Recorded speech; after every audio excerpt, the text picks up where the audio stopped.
open for browsing by appointment. And of course, we're still doing orders from the web and email and phone and all that for shipment and or pickup from our porch.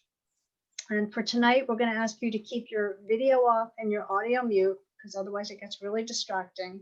We recommend that you choose the speaker option and then turn on the chat option, which is down at the bottom of your screen. And you can see the links to the books eventually. And also you can add your questions and comments, which we'll get to later. We will be recording this event to post to our website later. And if you ever want to, if you want to check it, we'll send you a link if it's done in time. But if you go to our website down the lower right-hand corner, there are links to all the past events that we've recorded. And I want to mention a thank you to Michael Prowls, whose name you'll see in the background, because he's keeping the tech side of things going for these events. The format this evening is pretty straightforward. I'm going to do very brief introductions of our guests, so they have time for their presentation and conversation. And I will jump back in either at the end or perhaps during the course to share your questions, depending on how things go.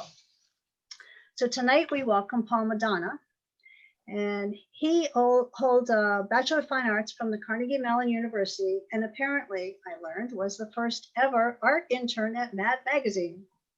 He was a founding editor for the Rumpus.net and is taught drawing at the University of San Francisco and lectures on creative practices at university libraries and private organizations.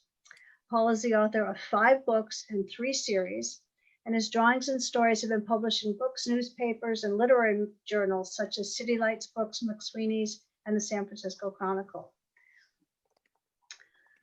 I was really intrigued when Peter Orner emailed about a potential event with Paul. An illustrated mystery, a 3-volume set. You know, what is this thing?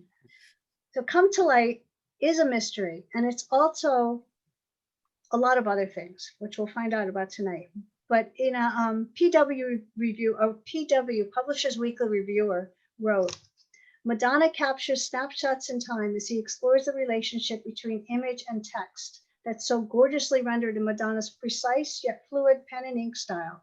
It feels like it could be anywhere and everywhere. I thought was an interesting take. And to further explore this concept and other topics, he will be joined by Peter Orner, who has just left the screen. Hopefully he'll be back shortly. Peter is a professor of English and creative writing at Dartmouth and a frequenter of the Norwich Bookstore.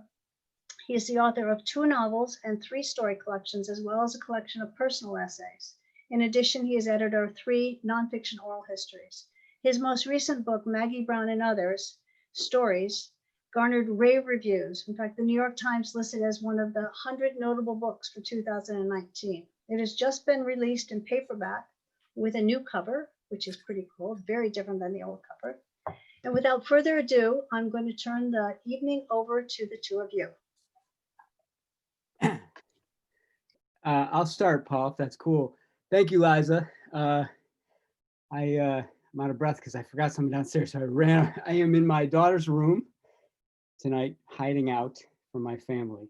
It's such an honor and a pleasure, and I've been so looking forward to this, reading Paul's new book. The last 10 days or so has been a wild ride, and we're going to talk about the book specifically in a few moments, but I want to introduce Paul a little bit more.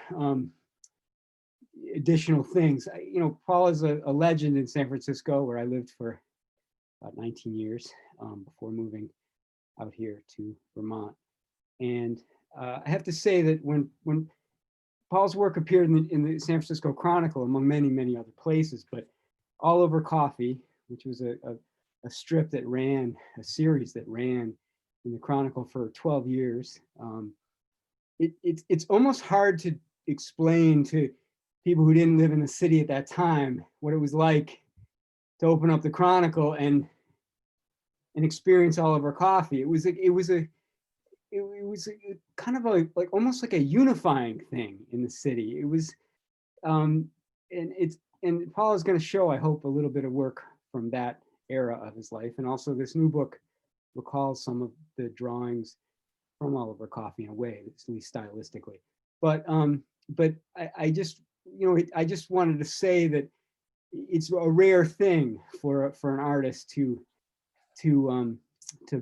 really bring the city together. And I think that's how that series was perceived. And it was basically an intimate, but also bird's eye view of conversations happening in the city, all over the city. And it was a way of sort of us feeling like we were sort of one, like we were overhearing each other through Paul, who was inventing these conversations, which he can probably explain. They weren't real, but we got the sense that he was listening to what was going on in our apartments.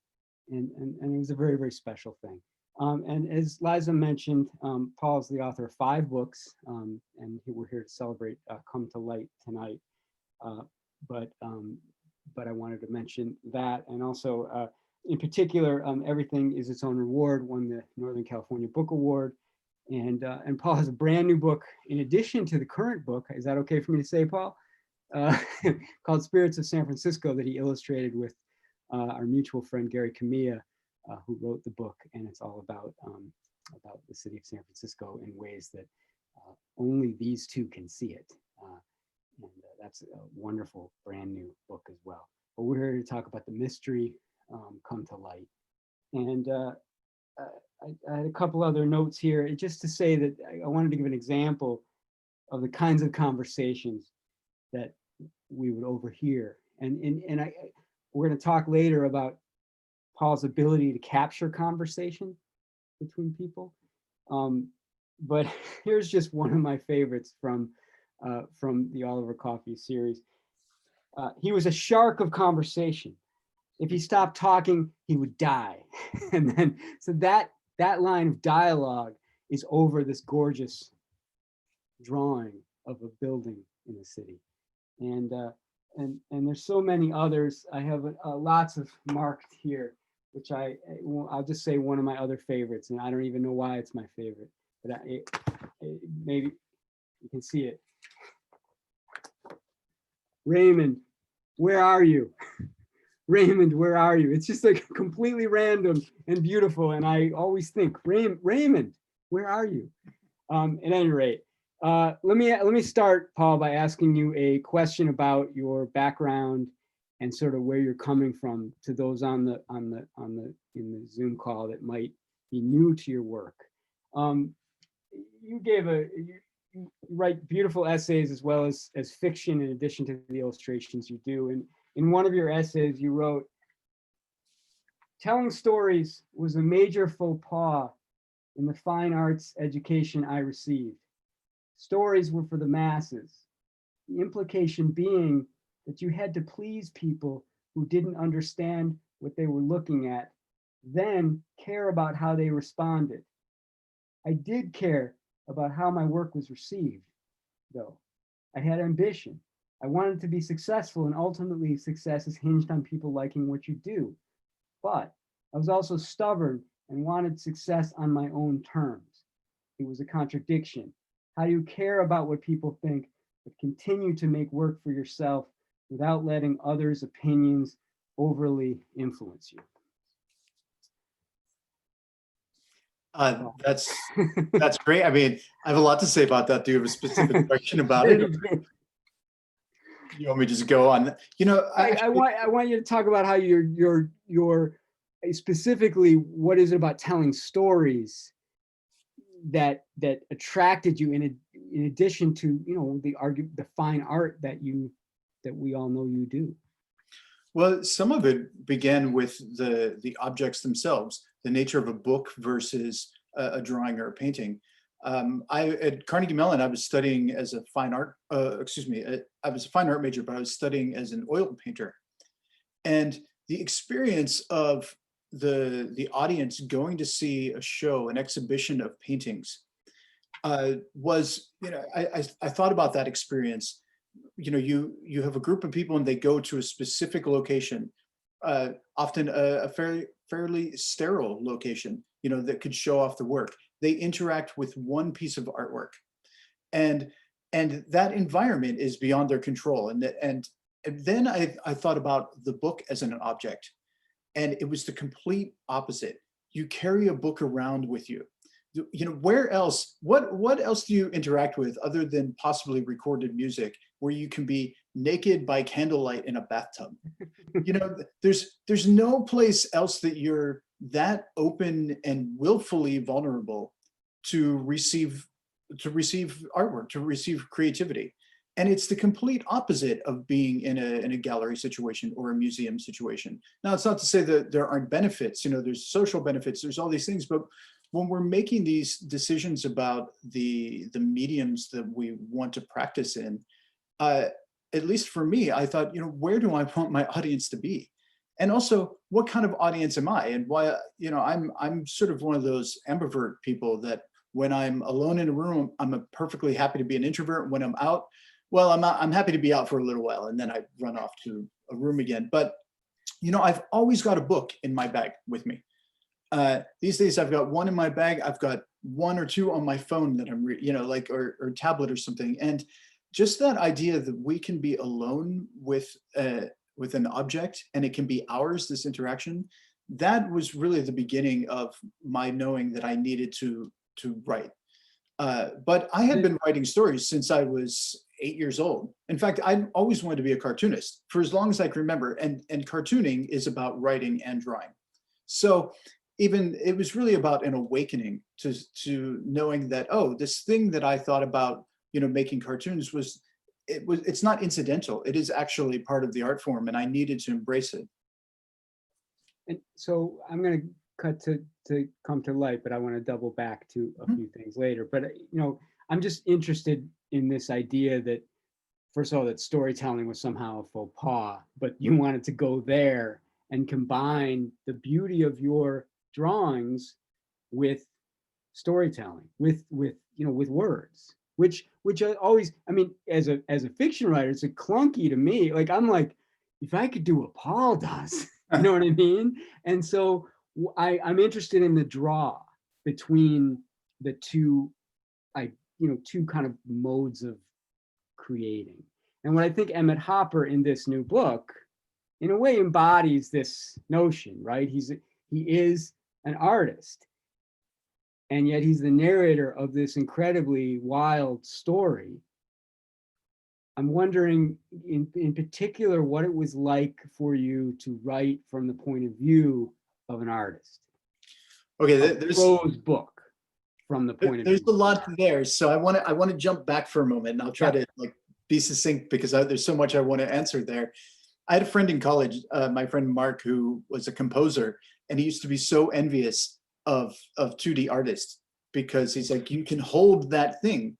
I just wanted to throw that out there. But something to keep in mind, when I started All Over Coffee, which is in 2003, even representational drawing was just, it wasn't real art. We were at a time where the word craft was just, that was something you didn't say. That you might as well have just been, somebody working on an assembly line. As far as artists were concerned, right? Like the museums didn't give a crap about. So here I was taking, and that was the education I had as well at CMU. I had a postmodern education.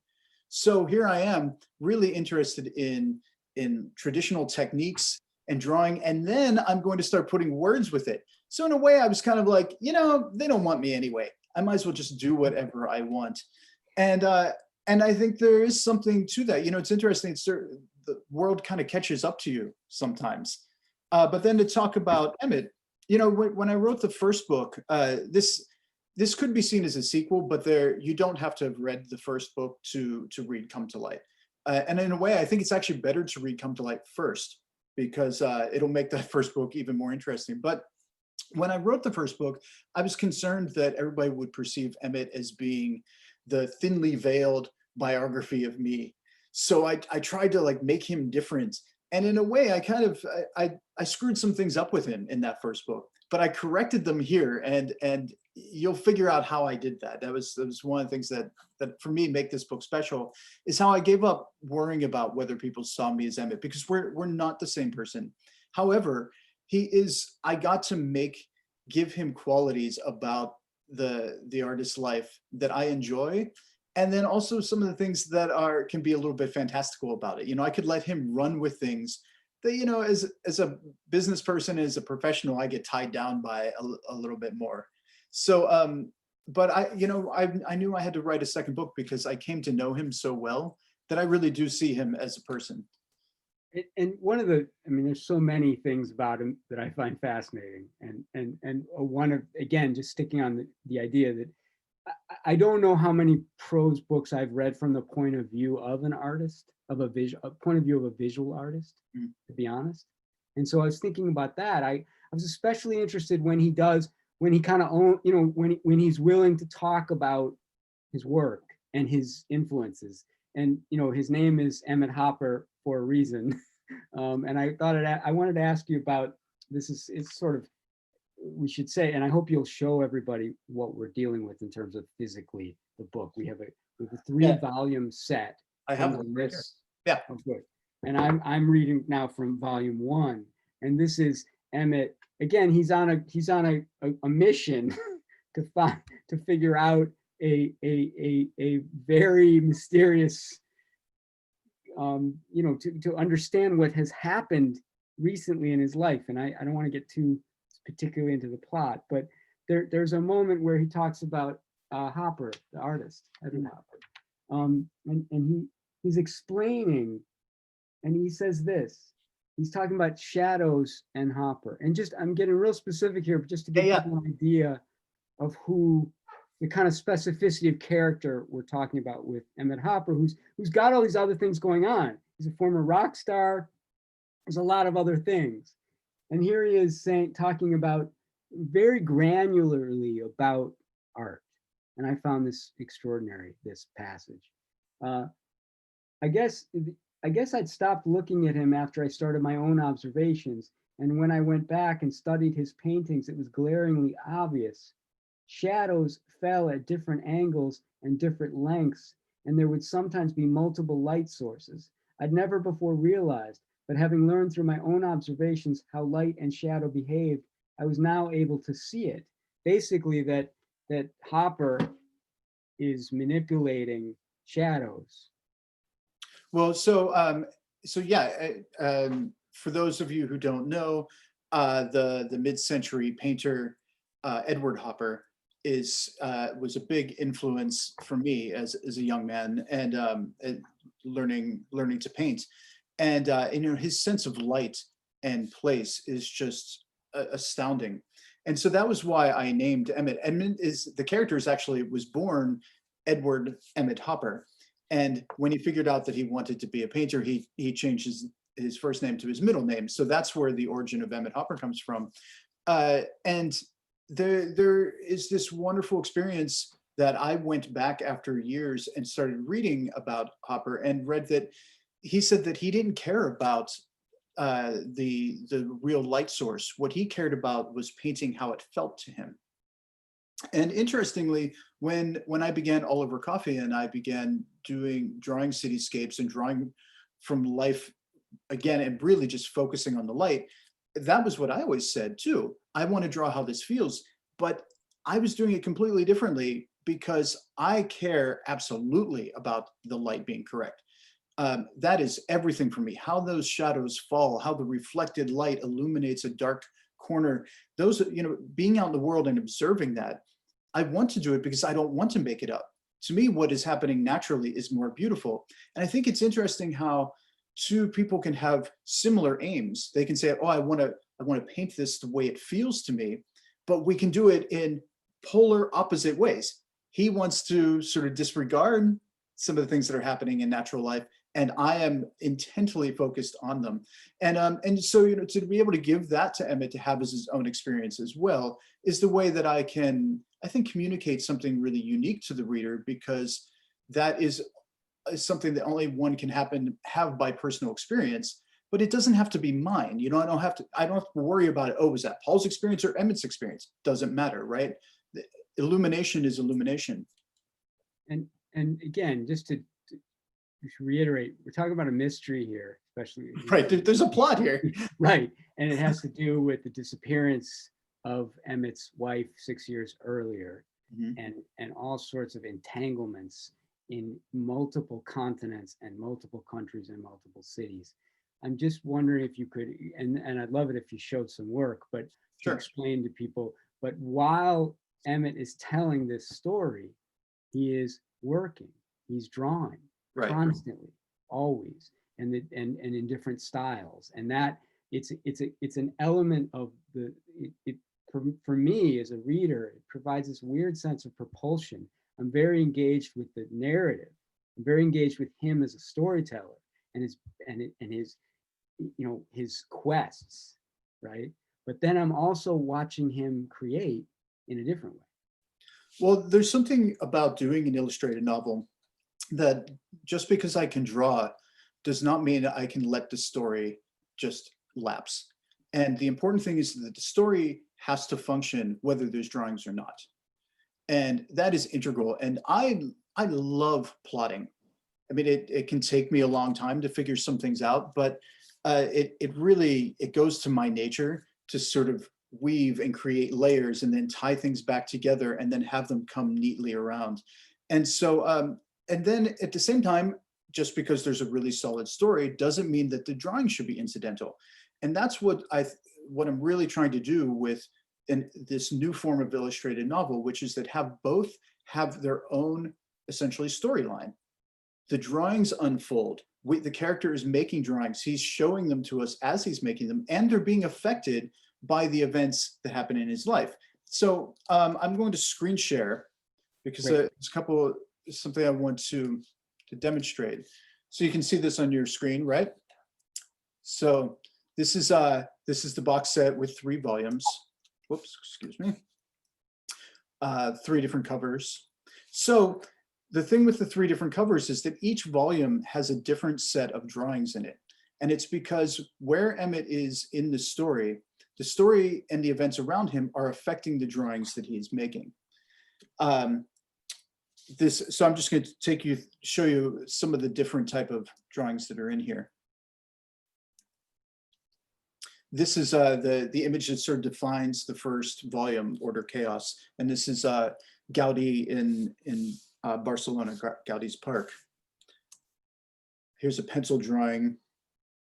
There's a couple, I'm just gonna stop screen sharing for 1 second so I can jump ahead, because there's to really demonstrate this point. Sorry about that. Okay, here we go. So Emmett is traveling and all these crazy things are happening to him, and he's using drawing as the one thing to ground himself. Right. So he's making all of these quick sketches, whereas before he was making these really finished, robust drawings. But 1, he doesn't have the time, 2, he doesn't have the bandwidth. So he starts making all these sketches, and the image that we see in the book is presented the way we see it right here, which is literally a scan of a sketchbook. Now, later on in volume 3, he's back in his studio, and he's sort of just waiting for another shoe to drop.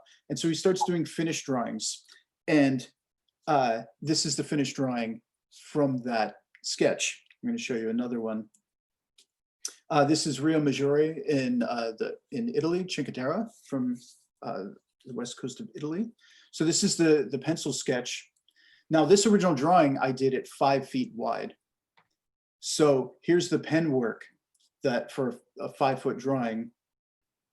I'll give a moment to linger on it. And then here's the finished drawing. Now, I knew that I was going to do this process when I set out on my travels to make these drawings. And what was interesting is I thought of it as if I were an actor shooting a film script out of order. And so if I was in a place, I would think, where am I in the story? Where is Emmett in the story? So how does he need to draw? So if you look at the marks here, they're really quick marks. I literally tried to draw as fast as possible and get as few marks down as possible, because where he is in the story is how he would behave. He doesn't have the bandwidth to do this kind of drawing until later. And so there are, and then again, until volume 3, right? Exactly. And so yeah, go ahead. In volume 1, we only see those sketches. But we begin actually seeing some really finished drawings, like the Gaudi one I showed you, because he's got the bandwidth to do that. And then an event happens, which you've read already, that just knocks him so off course that he literally can't even work the same way. And he goes out and he makes all these drawings that aren't working. And I show them to the reader. So the reader sees him doing fine on even keel, being able to work, and then something happens, knocks him off course, and then we see him, he's unable to work. So not only is he telling us, but he is literally showing us his kind of emotional response through his work. So could you spell out what you see as the difference between like an illustrated novel as we might know it and what you're doing here? I mean, I think for me, it has to do with the fact that the narrator himself is an artist, which again, I think is a fairly unique notion in itself. And therefore we get to watch him, not just, we get to listen to him tell us. And I mean, in some ways I trust what he draws sometimes more than I trust what he tells me.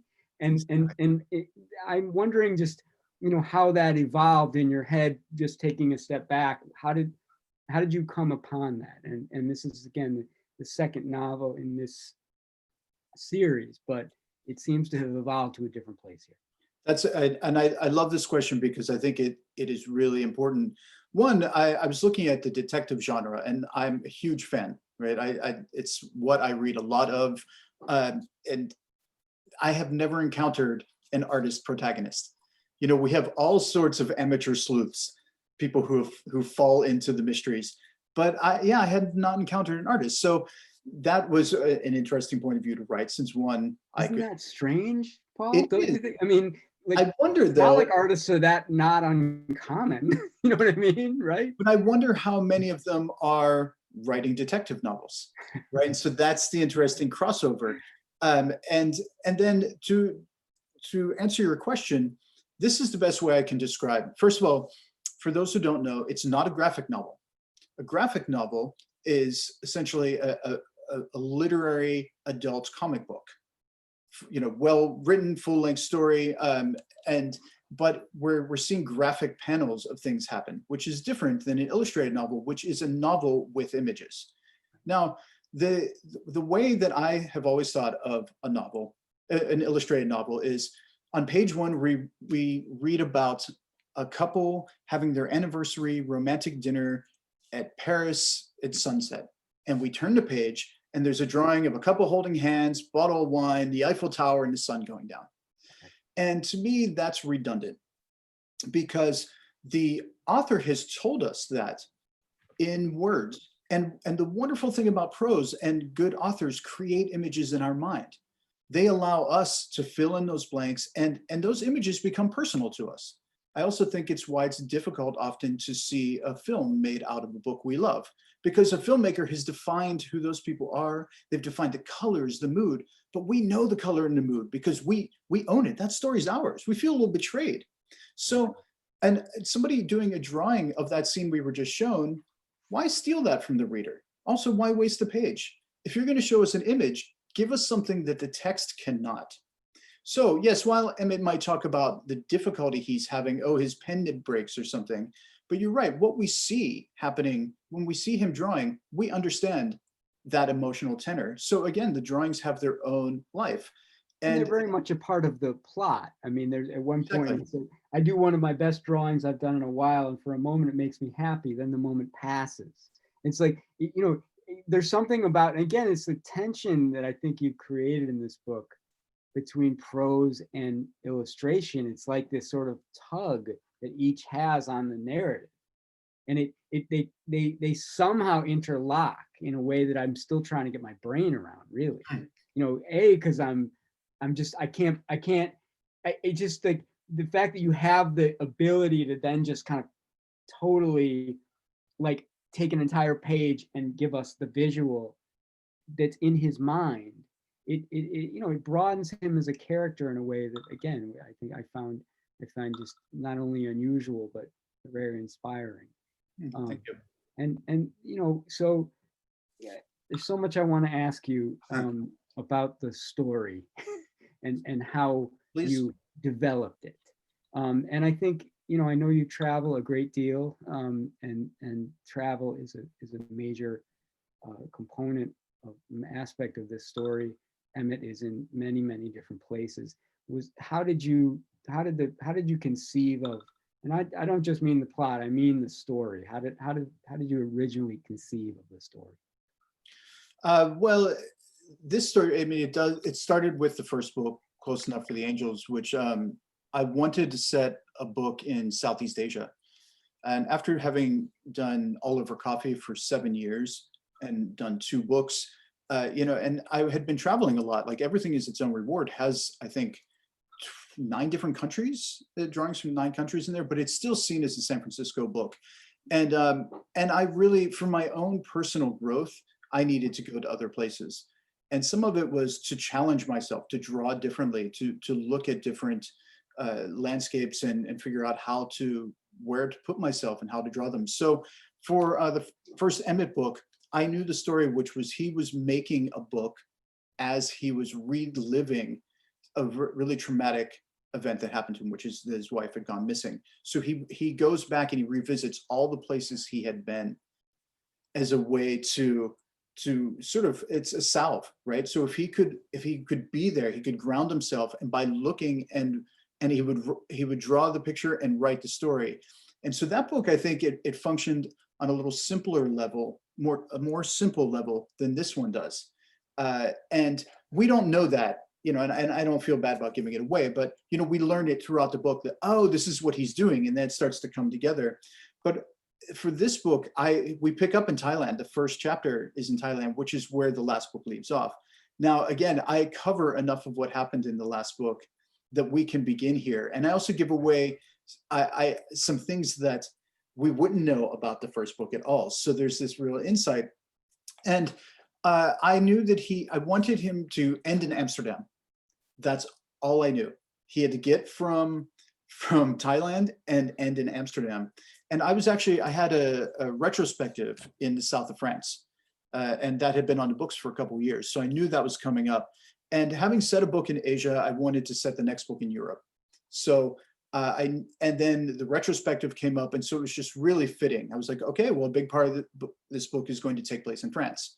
And then from there, I just decided, where do I want to draw? And it's interesting because you as an author, this, you edit, you gut things, you take beautiful sentences, you take wonderful conversations, you take beautiful scenes. And if it doesn't fit with the whole, you throw it away. And you have to. And there are cities, there are locations, there are drawings and chapters that I just cut that I went to, I wrote and drew, but they didn't fit in at the end, right? I'm like, oh, you know what? Emmett doesn't need to go to another place because it's only prolonging the plot.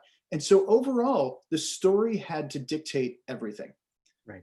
And that's what I love. I love that there's a drawer full of other drawings that people may see, but they didn't make it in here because these are the ones that told the story. Can you talk about conversation as something that's sort of been a big part of your work for a long time, just this sort of like overheard conversation, in All Over Coffee, they're not always exclusively, but sometimes quite short.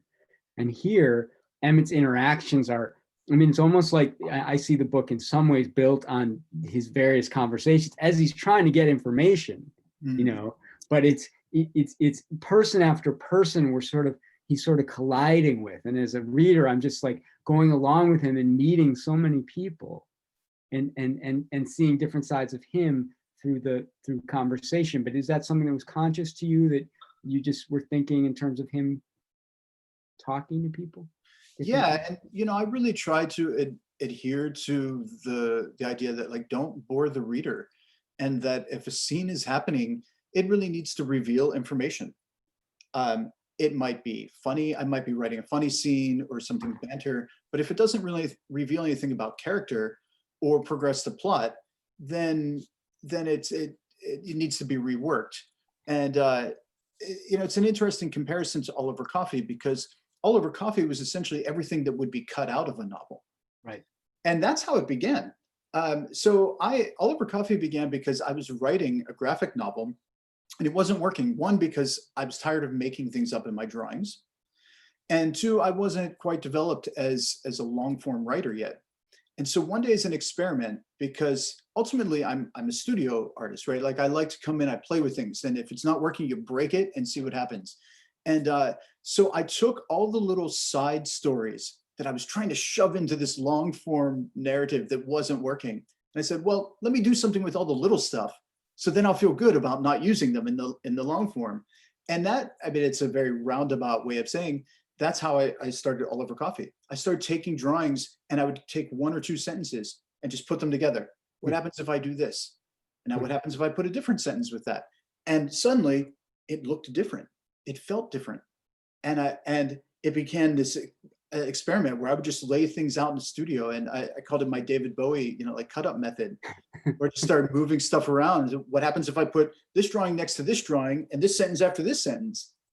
And all of a sudden it started creating this rhythm, like we were taking individual notes or passages of music and realigning them and realizing that there's a new melody there.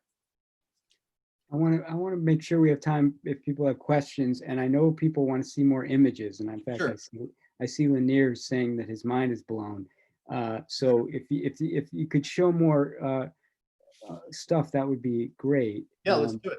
Yeah. So okay, so the Rio Maggiore piece. So we're going to jump to, this is volume 2. Yeah, that's one of my questions, is I wanted to ask you about book 2, especially in the sculptures and how that plays into the way the art changes in book 2, especially. So in book two all takes place in Rome, and Emmett is spending most of his time at this villa where he has to sort of hide out because there's countless people after him.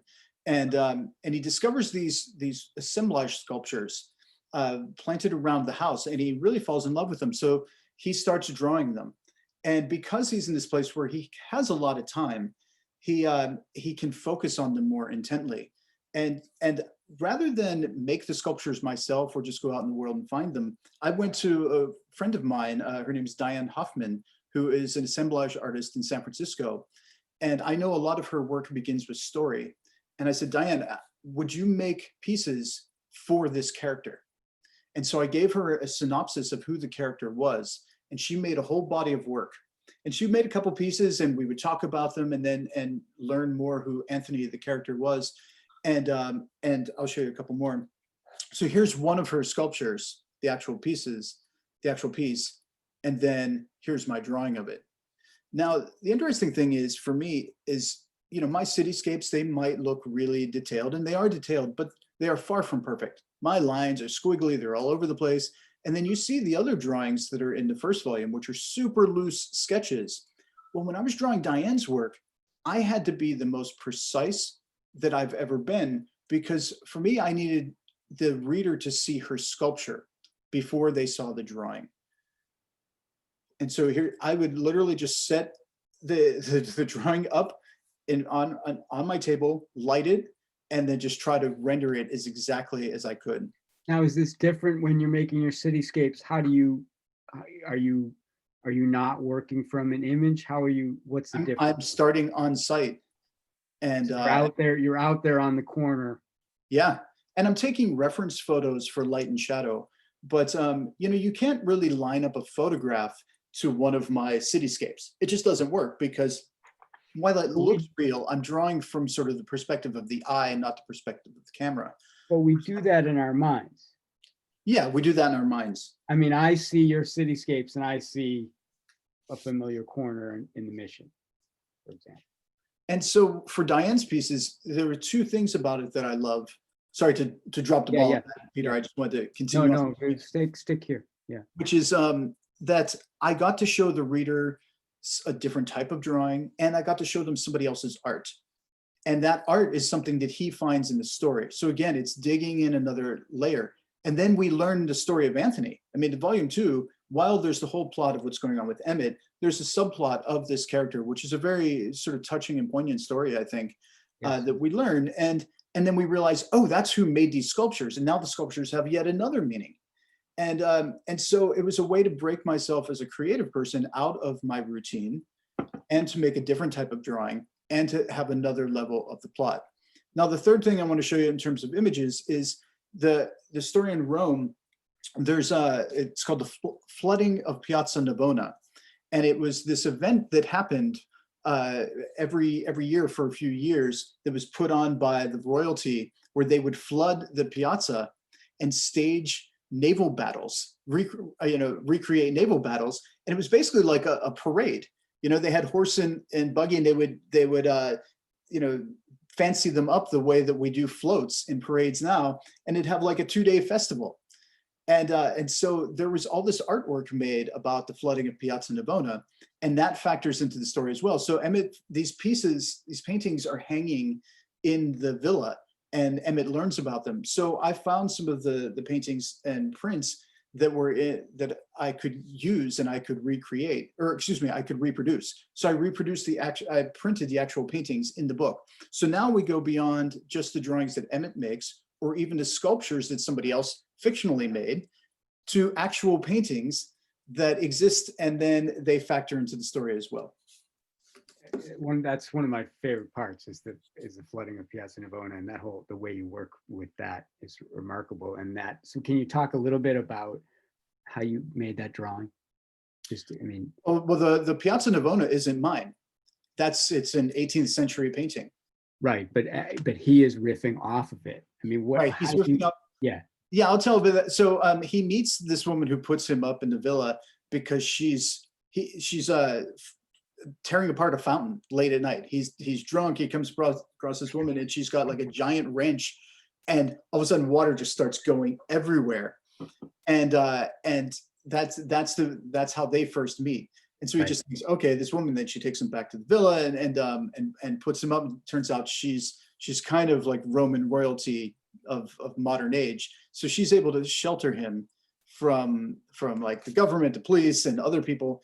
And that's when he learns that and I'm not going to give away what it is, but he sees all these paintings hanging in the villa, and he finds out about them, and he realizes she's reenacting those paintings, and the story of why I'll leave to the reader to discover. Great.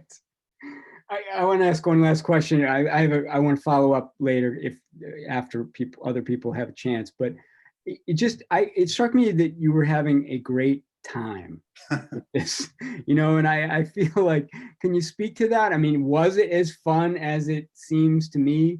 Just the level of invention in the narration, as well as being able to draw. And I'm just wondering if you, like Emmett, would pause in the writing to draw. How did you create the book in that sense? Well, yeah, I had a ton of fun. Like it all kind of stems from the idea, I assume, that this doesn't fit anywhere. It's like when I made All Over Coffee, I'm like, nobody wants it, really. People did want it, but when I made it, then I found readers. But if you looked at it on the face of it, of like, oh, you're doing this thing that isn't popular otherwise, then why are you doing it? Well, it's because I was having a good time. It's funny because the books have been done for months, and I'm getting back to work, but doing lots of promotion. And I was in the studio just a couple of days ago, and I was thinking, man, I wish I was still working on the book, because I was having so much fun doing that. Mm-hmm. And that, when I'm deep in a project like this, I'm having the best time in my life. And that's really what it's kind of about. Like, if I'm not having fun, then it's not working. And I have to make myself excited. And sometimes you try to turn the scene and turn the plot. And like, sometimes I'll write something, I'm like, okay, well, that solved it. But the next day I'm like, that's lame. Like, if I watched that in a movie or read that in a book, I wouldn't like it. So I throw it out. I'm waiting till I write the thing that makes me giggle, with delight. And so, that's why I'm super proud of this, because every part of it, I was like, oh, and then I can do this, and then I can do this with the images, and keep going layers down. Is that different than it has been in the past? I'm just getting abandoned. I'm sorry, say that again. Like the sense of abandon that I feel like reading this, that you're willing to try almost anything. Is that? Well, yeah. I think that calls more to my dedication to my craft, right? Like I'm here not just to make this book or the previous book or even the next book. I'm here, like, I don't mean like here on the planet. I just mean like what keeps me going throughout the day is that I'm making things, and I have to excite myself. That's what turns me on. And it afterwards, when I sort of show up all proud, like, hi everybody, I made this, I hope that it turns other people on too. That's the hope, but it might not be the case, right? And you've talked in other venues, and we've even discussed this, about life's work, just this daily practice of not waiting for inspiration, but getting in the studio, but also getting outside and getting your ideas from the streets. Exactly. I want to, Eliza, do you want to open it up for questions? And I can circle back around because I want to ask Paul a couple other things in a minute. Sure. There's just one at the moment, but there hopefully people I will. can't see it. Okay. Wait a minute. Yeah, Oh, just the one at chat. the moment, but hopefully there will be more coming in. This question was asking if the word name Emmett was derived from the photographer Emmett Gowan, just like Hopper was the painter. No, it's from Edward Hopper, the painter. Okay. Yeah, because there's the tie-in to the cityscapes, and it's one of those things of like, if there feels like there's an obvious, then go with the obvious, but then give it depth, right? Like, don't shy away from the obvious just because if it becomes trite, then that's another thing. But I felt like I loved this that somebody named Edward Hopper who's drawing cityscapes. How can I play with that, and how can I give that actual depth, because it's a beautiful coincidence, and then it can also be fun. Okay. That was the only question there. I guess I just wanted to mention that when you are putting when you're putting drawings in, I found your writing was very visual. I could see the cereal shop. I could see the alley in Bangkok. I mean, you use your words very visually, which makes perfect sense since you're a visual artist. But I'm wondering, were there times when you felt that you did a drawing and then took it out because it was redundant to your very descriptive text? Oh, that's a good question. No, because I think that I knew, I knew what type of drawings I was making here, so that the only one I had trouble with was, or maybe not trouble, that I came across this issue with was the opening one of Thailand, because I didn't do any new drawings of Thailand. I used one from the previous book because that literally picks up where he left off. And I thought, oh, do I do a new drawing of that market? Do I begin where it is showing us exactly? And I didn't. I decided to show us something of that is very much like street food Thailand, but it's not the market he's talking about. He's at a noodle stand and he's talking about like the go-go bar across the street and all the lights, but instead I show us this like barbecue stand along the side of the road. So while that's very Thai, and it's, I actually went up against that. I'm like, ooh, how, and I made a decision. Trying to show, trying to show that one. My friend Jonathan Mass has a question. Yeah, do you want to read it? Can you see it? Or do you want me to read it? Yeah, go ahead, Liza. Okay, so that question was, Paul, your city's shadows and straight lines are beautiful, but tell me why you think this verbally, i.e. Paul says city shadows and straight lines are beautiful because. Wait, so cities, shadows, and straight lines are beautiful. Well, I don't know about the straight lines. What I'm saying is I'm going to show a drawing. What I was saying is that my lines are not straight. And this is from All Over Coffee, and it's also the image we used for the cover of the first book. And if you look at the lines, can you see my cursor? Yep.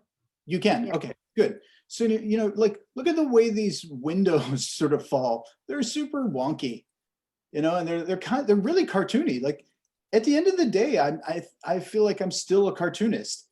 I just happen to be working in a bit more traditional materials, and there's a richer look on the page. And also because I really am observing from life, I'm using perspective, and the scene feels real. But if you really stop and look at all my lines, they're not straight. And I think that they have an organic quality, but that's sort of the intellectualization that happens after the fact. I'm not going to the page and going, I'm going to do some organic lines so that they feel loose and real. No, this is just me drawing, because I'm going to stop screen sharing for a moment, because the best way I can describe drawing for me is it's like handwriting. When we learn how to write and make letter forms in the beginning, we're practicing making the strokes. But then once we learn those strokes, when we're writing a letter, we don't think, how do I make a T, an H, and an E? We write the word the. And then we control our marks depending on if we're writing a birthday card to our grandmother versus we're scribbling a grocery note for ourselves.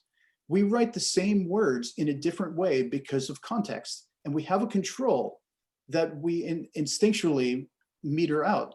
And drawing is that way for me. I can control the speed, I can control but at the end of the day, it's still my hand making those marks.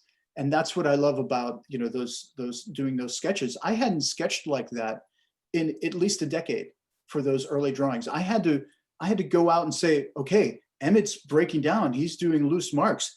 And it felt uncomfortable at first to go back to that loose sketching. But yeah, I'm sort of just going off about drawing now. There's a line it's in book 1 where Emmett thinks this thought. He thinks that nobody drops off the map by accident. And it seemed to me, it was just it struck me as throughout the book, that in a way that they sort of, you have an artist on the run, he's in danger, he's also looking for other people who have disappeared. The wildness of the imagination, again, with the combination of the narrative and the artwork in the book, it struck me that it opened things up in a way that many books don't. And I don't know, it's more of a comment than a question, except to say that that's what I think distinguishes this. But this idea of dropping off the map, nobody drops off the map by accident, especially now, where it's so hard. I'm wondering if you could speak to that. Emmett discourses on this idea that it's almost impossible now. You really have to work extraordinarily hard to disappear today. And, maybe you've encountered this is, writing a book like this, we're up against technology. Like, nobody misses a phone call anymore. Like, you can write a story set 30 years ago where somebody leaves a message on your answering machine and you don't get it for a day. You can weave a good plot around, oh, I missed that call, or I didn't get the call, or the payphone didn't work. We can't do that in the same way now. And that was part of it, is like, it's in a way, people were just dodging you. Like, if they don't answer your call, it's not right. They just didn't want to take it. So there's something about, like, if you're trying to find people and there's the internet and there's all these things, like, it's really, really hard to literally disappear, like to literally not be found. And I'm talking about that, the police are after you or you're wanted for something. It's hard to disappear. Can you end on just your thoughts on order, chaos, and in Gaudi and the importance of this particular artist for this book? That is a fantastic last question, because in some ways, order, chaos is what began this entire book. Because it was, when I look at Gaudi, I think it looks like chaos, but it's completely ordered. And also, he responds off the natural world. Like, that park is supposed to look like natural forms. And so there's the idea of ordering the chaos. And isn't that what we are all trying to do in some way, whether it's in our personal lives and our personal beliefs, or creative people? We're taking chaos and we're making order out of it, so it feels like it has purpose. And then there's the double entendre, where it's the sign at the walk-up window, and he's choosing to unleash all this chaos in his own life. He doesn't have to do it. So he's literally ordering the chaos to ensue, and he knows he's doing it. So it's the double entendre. Can you show everybody this drawing? Is it Yeah. accessible? I mean, Yep. you showed it earlier, but I Oh, didn't yeah. think I had quite a chance to look at it. And it'll be a great one to end on. And also in the book, I show all the stages of this drawing. So I show it like when there's only a few pieces of line work, when the line work's half finished, when the line work's all there before the washes are on, and then when the ink wash is on. So for this drawing, you get this real sense of process, even more than the Rio Maggiore piece.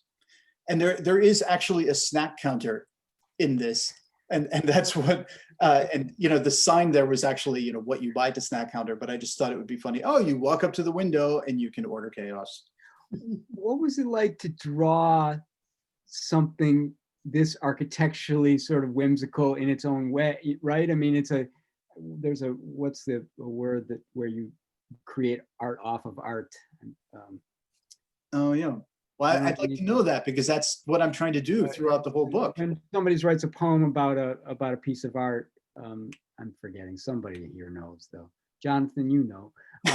But anyway, what can you just talk? I know we're running out of time, Eliza, but could you just talk a little bit about that process of drawing that particular piece of architecture?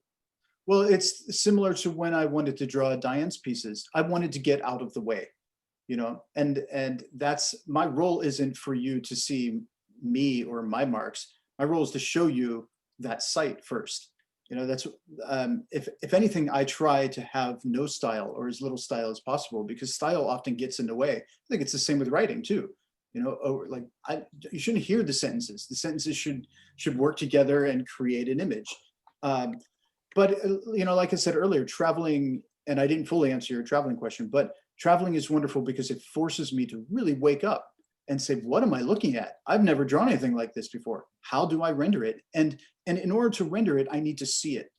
So I need to look at it, take it apart, understand what I'm looking at, and then figure out how to make those marks. So, you know, traveling, anybody who travels knows that that's what it does for our lives, right? It wakes us up, it gives us perspective. And I think it does the same thing for me in drawing as well. I have so many other questions, but I did want to say this one thing is that for you traveling, you are working. Yeah. You are embodying, living in these places while at the same time doing a great deal of work, which is a different kind of traveling. And yeah, I'm a terrible vacationer. Oh, I'm horrible. I can vacation for like 2 days and then I'm off like drawing and writing and I'm like, oh yeah, never go on vacation with me. Ekphraxis, that's what the word is. Ekphraxis. Oh, that's a great when word. you create art off of other art, or Oh, cool. I think it has to do with writing in particular, but maybe not exclusively. In any case, I think we're at the end of our rainbow, sadly. But Liza, any other thoughts you have, or you want to? I know you like to be prompt. This is probably a good time. We could go on for a lot longer. Yeah, I could tell, and I could sit and listen to it for a while, but dinner is calling. So I do want to say though that I'm about 100 pages in, and I'm so looking forward to continuing my deep dive into this, and look forward to what might come next. I actually come from a visual arts background as well, so arts and books it's a great combination. And I want to thank you, Peter, for introducing us to Paul Madonna, because he's not a name that, not being from San Francisco at all, had crossed my desk in a way that I paid attention, but I'm going to pay attention now. So thank you for that introduction, and thank you, Paul, for sharing your process and your incredible images. And as I say, I'm looking forward to digging into the book. People can find the links to the books in the chat box. You can go to our website, you can call us, you can email both these and the new books and the other books. And I appreciate everybody spending the last hour with us. And go to the website, check out the calendar, sign up for a newsletter, make an appointment to visit, and just keep reading. Please do. Thank you very much. Everybody check out this book. It's because there's 3 volumes of it. You can take one with you. That's what I've been doing. I take one and I walk around with it, and then I get to part 2 and then 3. Book 3, by the way, is my favorite. So you have to get to that. Huh. Because it becomes almost a meta story about the story we just heard. And that is something especially exciting to me. Anyway, Something thank to you, look Liza. forward to. So thank you all. Liza, thank you so much. Peter, as always, you're awesome to talk with you. Thank you guys so much for caring about this. Really appreciate it, everyone who came tonight. Yeah. We'll do it Thank again you. soon, Paul. Thank you. Bye, everyone. Good night.